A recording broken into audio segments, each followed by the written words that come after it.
وَإِذْ قُلْنَا لِلْمَلَائِكَةِ اسْجُدُوا لِآدَمَ، اور جب ہم نے کہا فرشتوں سے کہ سجدہ کرو آدم کو، فَسَجَدُوا إِلَّا إِبْلِيسَ، تو سب سجدے میں گر پڑے سوائے ابلیس کے۔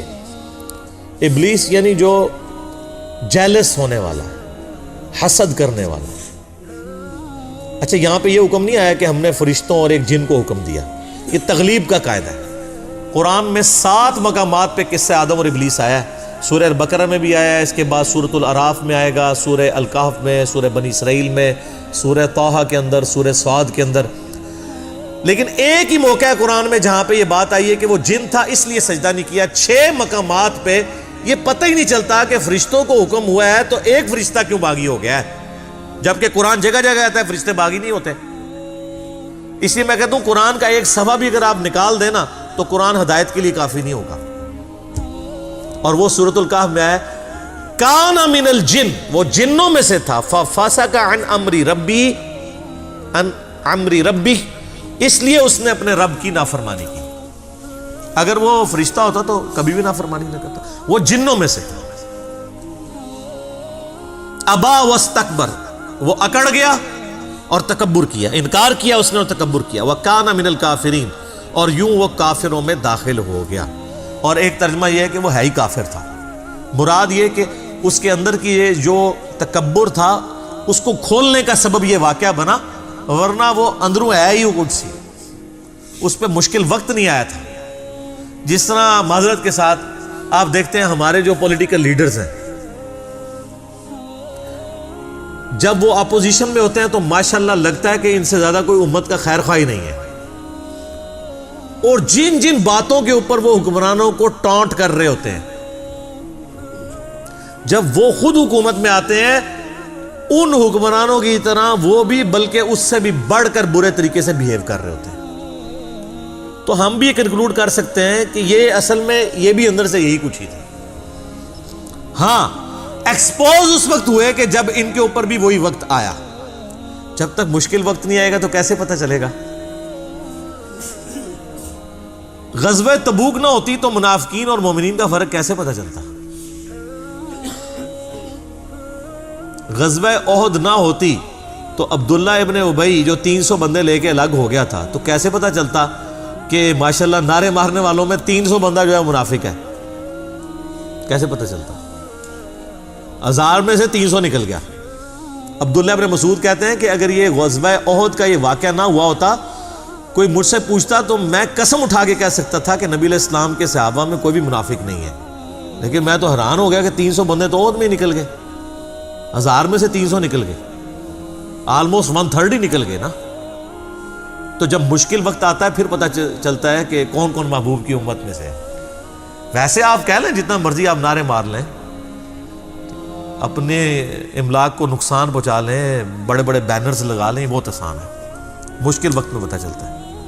تو اللہ تعالیٰ فرماتا ہے کہ وہ ہے ہی کافروں میں سے تھا، یعنی اس کے اوپر جب یہ وقت آیا پھر اس کی حقیقت کھل کے سامنے آ گئی کہ اس کے اندر یہ چیز بھری ہوئی تھی۔ وَقُلْنَا يَا آدَمُ اسْكُنْ أَنْتَ وَزَوْجُكَ الْجَنَّةَ، تو ہم نے آدم سے اور اس کی بیوی سے فرما دیا تھا کہ تم دونوں اس جنت میں رہو۔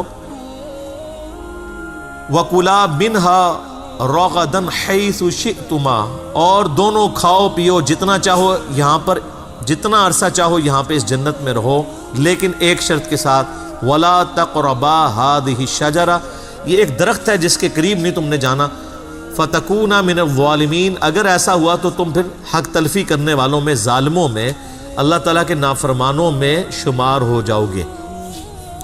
اب بعض لوگ کہتے ہیں درخت کون سا تھا؟ وہ جڑا بھی ہوئے درخت تل کے فرق پہنتا ہے۔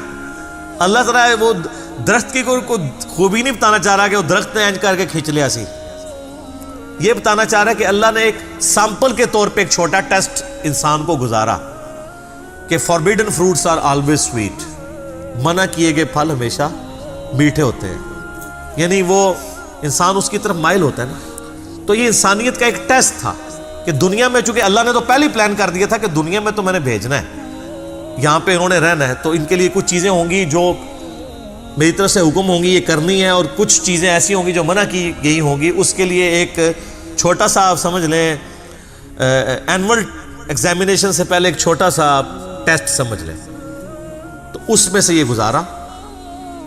فَأَزَلَّهُمَا الشَّيْطَانُ تو شیطان نے ان دونوں کو پھسلا دیا عنہا اس سے. فَأَخْرَجَهُمَا مِمَّا كَانَ فِيهِ تو نکلوا دیا ان دونوں کو اس میں سے جس میں وہ تھے.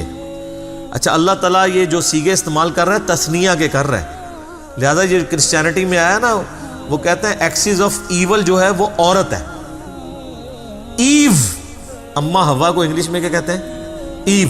تو یہ ایول یعنی برائی یہ انہوں نے عورت سے، یہ جو آج کہہ رہے ہیں ہم عورت کے بڑے حقوق کی جنگ لڑ رہے ہیں، انہوں نے تو اپنی ماں کے نام سے ایول کو ڈیڈکٹ کیا ہوا ہے ایول. جبکہ قرآن کیا کہہ رہا ہے کہ ان دونوں کو ہم نے کہا ان دونوں نے نافرمانی کی، ان دونوں کو شیطان نے بہکایا. یہ کسی ایک انڈیویجول کے اوپر نہیں اللہ تعالیٰ نے ڈالا، کیونکہ ہر ایک کی اپنی مرضی تھی. سیدنا آدم کی بھی اپنی مرضی تھی اور اما ہوا کی بھی. اچھا آپ کو تورات کے اندر ملے گا کہ وہ مور کی شکل میں مطلب اس کے پاؤں کے ساتھ لگ کے داخل ہوا. یہ ساری کی ساری فضول چیزیں ہیں کہ ان کے پیچھے پڑھا جائے. ایک انٹرسٹ کے طور پہ ہو سکتا ہے، لیکن اس چکر میں پڑھنا کہ وہ کیسے گیا تھا جی جناب کہ تسی راہ ڈھک لینا ہوتا کیسے گیا تھا، وہ جس طرح مرضی گیا ہوئے کوئی فرق نہیں پہنتا. یہ یعنی خام خواہ کی بحثیں ہوتی ہیں. مسلم شریف میں حدیث ہے نا کہ نبی علیہ السلام نے فرمایا میں اور قیامت اس طرح ساتھ بھیجے گئے ہیں جیسے یہ 2 انگلیاں. ہمیں ایک بندے نے جناب یہاں پہ اکیڈمی میں رابطہ کر کے کہہ رہا ہے جی کیڑیاں 2 انگلیاں جوڑیاں سن حضور نے.